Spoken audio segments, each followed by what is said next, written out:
Zyrtarët e qarshis së vjetër ruajnë traditën brez pas brezi. Filigranistët dhe ngjyrosit e tekstileve thonë se puna është bërë më e vështirë për shkak të mungesës së klientëve. Kryeministri Mickoski paralajmëron se hetimi për ujin e ndodhur në Gostivar do të zgjerohet dhe do të përfshijë edhe persona të tjerë.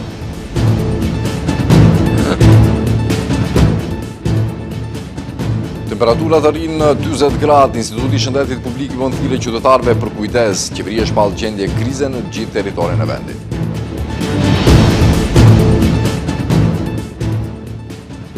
Kryeministri i Kosovës Albin Kurti i bën thirrje BE-s dhe SBA-s të ushtrojnë presion ndaj Serbisë për deklasifikimin e dokumenteve të krimeve të luftës në Kosovë.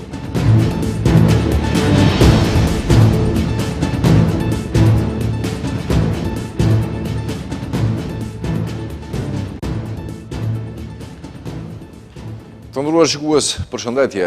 Zyrtarët e qarshisë së vjetër të Shkupit vazhdojnë të ruajnë zanatet tradicionale të trashëguara brez pas brezi, pavarësisht sfidave me të cilat përballen. Filigranistët dhe ngjyrosësit e tekstileve thonë se puna është bërë më e vështirë për shkak të mungesës së klientëve, por mbeten të përkushtuar ndaj profesionit. Në zemër të qarshisë së vjetër të Shkupit, zyrtarët vazhdojnë të mbajnë gjallë zanatet tradicionale të trashëguara brez pas brezi. Me përkushtim dhe punë të palodhshme, ata krijojnë dhe riparojnë produkte që përfaqësojnë një pjesë të rëndësishme të historisë dhe identitetit të qytetit. Filigranisti Selajdin Hasani theksoi se me këtë zanat merret që nga fëmijëria, ndonëse për një periudhë kishte ndërprer punën për shkak të mërgimit. Ai tha se pas kthimit i u rikthye sërish profesionit dhe tashmë prej 13 vitesh e ushtron pa ndërprerje. Sipas tij, filigrania është një zanat i trashëguar në familje, pasi njëri nga axhallarët e tij ka qenë filigranist për shumë vite. Hasani shtoi se filigrania mësohet duke vëzhguar mjeshtrit, duke praktikuar dhe duke fituar përvojë në punë. Pjesa më e vështirë e punës kur s'ka punë. Se tash s'është e vështirë kësaj punës kur gjë për neve, se na i dim. Pra çka është fillimi është i vështirë sigurisht. Mirë po na që e dim çka është kjo punë, s'është e vështirë hiç fare, po është e vështirë kur s'ka punë. Hasani tha se klientët kryesorë janë turistët dhe qytetarët Maqedonas, ndërsa interesimi i shqiptarëve për të blerë punime filigrani mbetet i ulët. Ndërkohë, ngjyrosësi i tekstileve Ekrem Neziri theksoi se punishtja ku punon sot është një traditë familjare, e trashëguar nga babai i tij, i cili për dekada ushtroi të njëjtin zanat në të njëjtin lokal. Me këtë punën e mirë që 50 vite që jam qështu. Hiç pa u nalë. Që 50 vite tash i kam 60 vjet. Unë prej 9 vjet jam qëtune. Edhe hiç nuk kam dalë për këtë. Këta punoj unë si bojaxhi 50 vite, i kam bërë shembull edhe stazhin e kam plotësuar edhe këti kam asaj vetëm presh tash vitet e pensioneve se në 64. Neziri kujtoi se dikur puna ishte shumë më e vështirë. Ai tha se një nga sfidat më të mëdha ishte ngjyrosja e batanieve të rënda, të cilat peshonin deri në 9 kg. Ai shtoi se edhe sot vazhdon të ketë klient besnik, kryesisht nga Shkupi, të cilët ja besojnë ngjyrosjen dhe ripërtrirjen e veshjeve. Sa i përket thirrjes së fundit të qytetit të Shkupit për subvencione, disa prej zyrtarëve u shprehën të interesuar për të aplikuar, ndërsa të tjerë thanë se nuk e shohin të nevojshme ta shfrytëzojnë këtë mundësi. Ministria e Shëndetësisë njoftoi se gjendja epidemiologjike në Gostivar është stabile. Sipas tyre, edhe pse është shënuar një rritje ditore 60 raste të reja, trendi i përgjithshëm mbetet dukshëm i ulët. Ndërkaq kryeministri Mickoski pret që hetimi zgjerohet dhe të përfshijë edhe persona të tjerë. Situata në Gostivar në lidhje me ujin e pishëm po normalizohet gradualisht, pasi procesi i hiperklorimit të ujit në Gostivar po vazhdon, ndërsa autoritetet thonë se qytetarët së shpejti pritet të kenë në dispozicion ujë të sigurt për pije dhe gatim. Kryeministri Kristian Mickoski deklaroi se ekspert nga ndërmarrja publike ujësjellësi i Shkupit po kryejnë analizat e përditshme dhe se rezultatet tregojnë përmirësim të gjendjes. Ai tha se shteti ka siguruar ujë të pishëm për banorët e Gostivarit, ndërsa falenderoi kompanitë dhe qytetarët që janë përfshirë në aksionin e donacioneve. Sipas tij, problemi është shkaktuar nga veprimet e papërgjeshme të disa të punësuarve në ndërmarrjen komunale, të cilët kanë transferuar ujë nga lumi në rezervuarin kryesor. Sa i përket përgjegjësisë për rastin, kryeministri pret që hetimi të zgjerohet edhe të përfshijë edhe persona të tjerë. po informaciите kushtë se do bjeni. Në këtë moment po zhvillohet procesi i hiperklorimit, i cili po kryhet nga ekspert të ndërmarrjes publiku i sjellësi i Shkupit. Çdo ditë merren mostra dhe analizohen. Tashmë mund them se po shkojmë drejt një situate ku ndoshta për herë të parë në dekadat e fundit, qytetarët e Gostivarit do të kenë ujë për pije që do të jetë bakteriologjikisht i rregullt. Prokuroria tashmë po vepron, kemi persona të ndaluar dhe të marrën pyetje, ndërsa pres që hetimi zgjerohet. Përgjegjësia është identifikuar dhe po ndërmerren masat e nevojshme. Kryeministri shtoi se aktualisht qytetarët u është siguruar ujë teknike dhe kërkoi durim deri në përfundimin e analizave, duke shprehur pritjen se shumë shpejt do të mund të përdorin ujin edhe për pije dhe gatim. Ndërkohë, Ministria e Shëndetësisë njoftoi se gjendja epidemiologjike në Gostivar është stabile dhe po monitorohet vazhdimisht nga institucionet e kompetente. Sipas të dhënave të ministrisë, më 31 korrik janë regjistruar 60 kontrolle të para mjekësore, ndërsa trendi i përgjithshëm i rasteve mbetet dukshëm më i ulët krahasuar me periudhën kur epidemia arriti kulmin. Edhe pse është shënuar një rritje ditore, trendi i përgjithshëm mbetet dukshëm më i ulët, krahasuar me periudhën kur u regjistrua numri më i madh i rasteve. Nga 14 deri më 31 korrik janë regjistruar 4543 kontrolle mjekësore. Janë dorëzuar 1028 njoftime për sëmundje ngjitëse dhe janë realizuar 730 anketa epidemiologjike, me përfshirje prej 71%. Autoritetet bëjnë thirrje që qytetarët të vazhdojnë të respektojnë rekomandimet e për përdorimin e ujit deri në publikimin e rezultateve përfundimtare të analizave, ndërsa institucionet e kompetente vazhdojnë monitorimin e situatës dhe hetimet për përgjegjësinë lidhur me ndoqjen e ujit. Ndërkaq LSDM dhe VMRO DPMN shkëmbyen akuza për përgjegjësinë lidhur me cilësinë e ujit pijshëm në Gostivar dhe në 10 vendbanime të tjera. LSDM akuzon se uji nuk është i sigurt në më shumë se 50 vendbanime dhe kërkoi përgjegjësi dhe publikimin e analizave të ujit. VMRO DPMN kundërshton këto pretendime duke thënë se problemet janë trashëguar nga qeverisja e mëparshme. Cilësia ujit të pijshëm në Gostivar ka nxitur përplasje politike mes LSDM-s dhe VMRO DPMN-s. LSDM akuzon pushtetin se në mbi 50 vendbanime uji nuk është i sigurt për pije dhe se ka reaguar me vonesë. Maja Serafimovska Borozan deklaroi se lista e vendbanimeve të prekura po zgjerohet çdo ditë dhe përmendi Gostivarin, Krushevën, Vallandovën, Bullaçanin, Plasnicën, Leshkën, Novosellën dhe vende të tjera. Sipas LSDM-s, në Gostivar ekziston rrezik për përhapjen e hepatitit A, ndërsa deklaratat e kryeministrit Christian Miskovski dhe ministrit të shëndetësisë Sasha Klekovski janë kontradiktore. Все уште не се објавува извештај од завода. Klekovski thot se deri në fund të javës uji në Gostivar do të jetë i pijshëm, ndërsa Mickoski flet për një bakter të ri. Ky është një kolaps total institucional. LSDM kërkon publikimin e analizave të ujit, përgjegjësi dhe masa urgjente për sigurimin e ujit të pijshëm. Ndërkaq, VMRO DPMN i kundërpërgjigjet duke thënë se problemi është pasojë e neglizhencës së shumëvjeçare të pushtetit lokal të udhëhequr nga LSDM, BDI dhe Arben Taravari. Zëdhënësi Valentin Manasievski prezantoi raportet të viteve 2020-2021, të cilat sipas tij tregojnë se uji në Gostivar kishte probleme me cilësinë edhe më herët. Isto taka, vodata nuk je zadovoljuna. Këto janë dokumente që janë dërguar Ministrisë së Shëndetësisë, por askush nuk ka reaguar. Problemet me cilësinë e ujit janë neglizhuar për vite me radhë. Edhe VMRO kërkon përgjegjësi dhe akuzon ish-ministrin e Shëndetësisë Venko Filipçe se nuk ka ndërmarrë masa ndaj këtij problemi. BDI ka akuzuar se ribalanci i buxhetit të Ministrisë së Shëndetësisë parashet 300 milion denar investime pa mbulim të qartë financiar, ndërsa shkurton fondet për parandalimin e sëmundjeve. BDI kërkon nga Ministria e Shëndetësisë të sqarojë burimin e financimit të investimeve dhe arsyet e shkurtimeve në programet shëndetësore.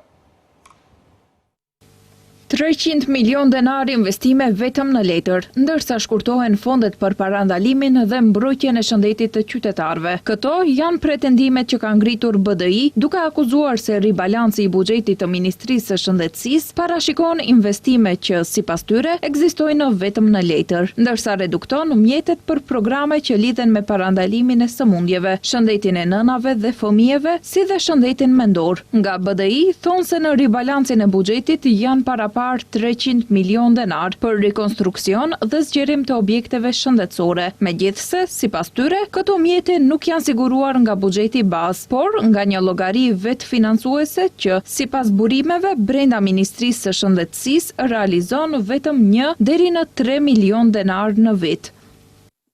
Prandaj, pyesim publikisht.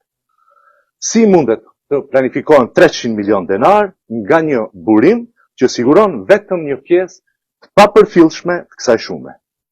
Nga do të vinë realisht këto para? A ekzistojnë këto mjete apo janë vendosur vetëm në letër për nevojat propagandës ditore?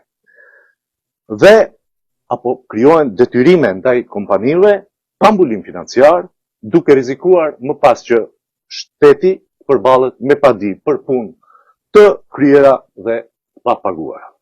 Ata thonë se ndërkohë që qeveria paraqet këtë investim të dyshimt prej 300 milion denarësh, dokumentet tregojnë në shkurtime konkrete në programet që mbrojnë drejt për drejt shëndetin e qytetarëve. Buxheti i përgjithshëm për mbrojtjen shëndetësore preventive është ulur për 7.2 milion denar. Ndaj nga BDI kërkojnë prej Ministrisë së Shëndetësisë që menjëherë të publikojnë realizimin e llogarisë së vetfinancimit për 3 vitet e fundit. Burimin konkret të 300 milion denarëve, arsyet për shkurtimin e secilit program preventive, si dhe numrin e qytetarëve dhe shërbimeve që do të preken. Instituti i Shëndetit Publik ka publikuar rekomandime për qytetarët pasi temperaturat pritet të arrijnë deri në 40 gradë Celsius. Qytetarët këshillon të shmangin diellin nga ora 11 deri në orën 17, të konsumojnë ujë mjaftueshëm dhe të qëndrojnë në ambiente të freskëta. Vëmendje veçantë do kërkohet grupeve të ndjeshme si të moshuarit, fëmijët, graçat, zëna dhe personat me sëmundje kronike. Pasi temperaturat në mashërinë e veriut do të arrijnë deri në 40 gradë Celsius, Instituti i Shëndetit Publik ka publikuar udhëzime për mbrojtjen e shëndetit. Nga SHP rekomandojnë shmangje të ekspozimit të drejt për drejtën e diell dhe aktiviteteve në natyrë ndërmjet orës 11 dhe 17, veshje e rrobave të lehta, mbajtje e syzeve mbrojtëse dhe kapel me ngjyrë të çelet, qëndrimi brenda dhe me ajre të kondicionuar, bërje e pushimeve të shpeshta në hije, të ngrënit me mas, shmangje ushqimeve yndyrore dhe me shumë kalori, si dhe ushqime që përmbajnë një sasi të madhe sheqeri. Nga që rekomandojnë pirje të mjaftueshme të ujit dhe shmangje të alkoolit, pijeve që përmbajnë kafein dhe atyre që janë shumë të ftofta. Grupet vulnerabël duke përfshirë personat mbi 60 vjeç, gratë shtatzëna, fëmijët, ata me sëmundje kronike, kardiovaskulare, neurologjike, sëmundje të mushkërive dhe veshkave, diabeti, sëmundje mendore, obeziteti dhe personat nën terapi që rrit urinimin. Duhet të jenë veçanërisht të disiplinuar në lidhje me këto rekomandime dhe të marrin rregullisht terapi. Instituti gjithashtu rekomandojnë mbylljen e dritareve dhe pedeve gjatë ditës dhe hapjen e tyre gjatë natës, kur temperatura është më e ulët. Për të ulur temperaturën e trupit, Instituti rekomandon dush me ujë të vagët, ndërsa për freskim me shtesë, sugjeron vendosjen e kompresave të ftofta ose zhytjen e këmbëve në ujë të ftohtë.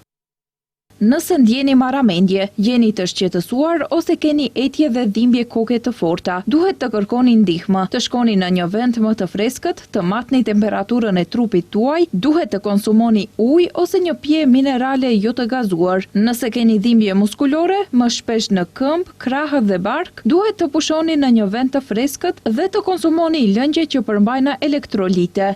Ndërkaq, Drejtoria për Punë Hidrometeorologjike njoftoi se në ndikimin e një mase të ngrohtë ajrore nga jugu, gjatë fundjavës së zgjatur dhe deri në fund të javës së ardhshme, moti do të jetë me diell dhe shumë i nxehtë, me vranësira të pakta deri mesatare në disa zona. Temperaturat ditore pritet të kalojnë 32 gradë Celsius në të gjithë vendin, ndërsa në disa rajone do të arrijnë dhe do të tekalojnë 40 gradë. Temperaturat e larta do të vazhdojnë edhe gjatë orëve të mbrëmjes edhe natës.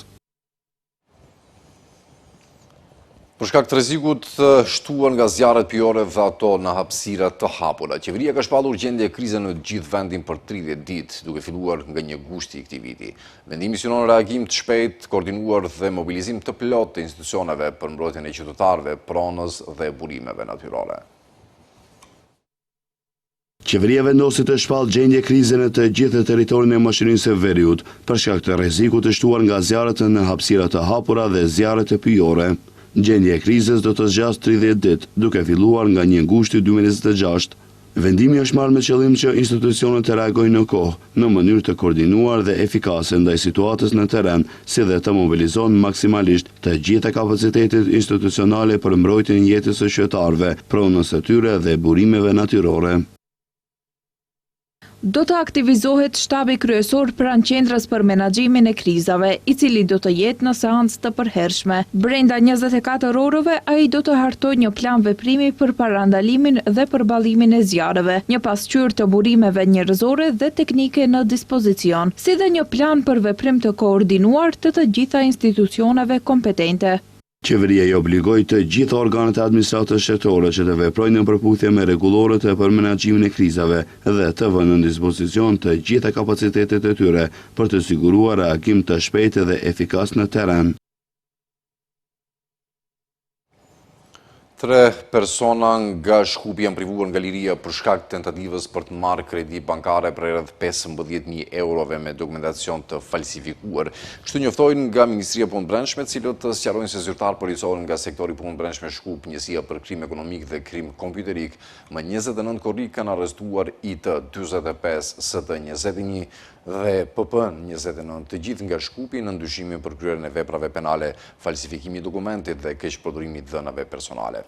Sipas informacioneve të policisë, IT me ndihmën e 2 personave tjerë ka tentuar që në një bank në Shkup të paraqesë kërkesë dhe të marrë kredi në vlerë prej 900.000 denarësh, duke përdorur letë njoftim falsifikuar me dhëna të një personi tjetër si dhe dokumentacion të falsifikuar kreditor. Personat janë arrestuar në momentin kur dokumentacioni falsifikuar po përpunohej në bank nga Ministria Brendshme, bëjnë ditur se në koordinim me prokurorin publik kujdestar, personat janë dërguar para gjykatësit për procedurë paraprake.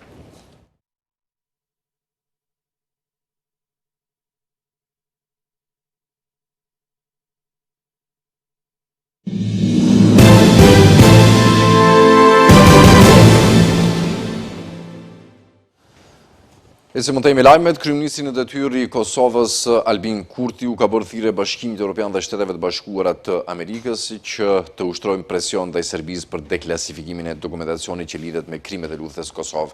Gjatë vizitës në kaludër të vogël të Zubin Potokut, ku po zhvillon gërmime në një lokacion dyshuar si varrezë masive, Kurti tha se në vend që Beogradi të hapë arkivat, po arreston persona që vite më parë kishin dëshmuar për krimet e luftës të kryera në Kosovë. Sipas tij, në Serbi po arreston njerëz në akuza për spionazh, vetëm pse para 2 dekadash kishin informuar UNMIK-un dhe organizata tjera ndërkombëtare për krimet e kryera nga forcat serbe në Kosovë. Antropologët, intelektualve, 23 shtosh, të cilët me 19 prill, para 27 vjetëve, u ndaluan, u rrëmbyen dhe u pushkatuan nga forcat armike të Serbisë, të cilët nuk u mjaftuan me këtë krim mizor, por u arvatën që të zhduken gjurmët e krimit të tyre, dhe andaj në këtë vend në të cilën ju po e shihni se drejt tek varreza masive nuk arrihet dot me vetur, ta varrosin të vërtetën e tyre si ekzekutor të një projekti gjenocidal që synon të shfarosjen e. Po mbyllim këtu këtë edicion të lajmeve të ndruar shikues për takuar sërish në orat 18:55. Mirëmbëjtje.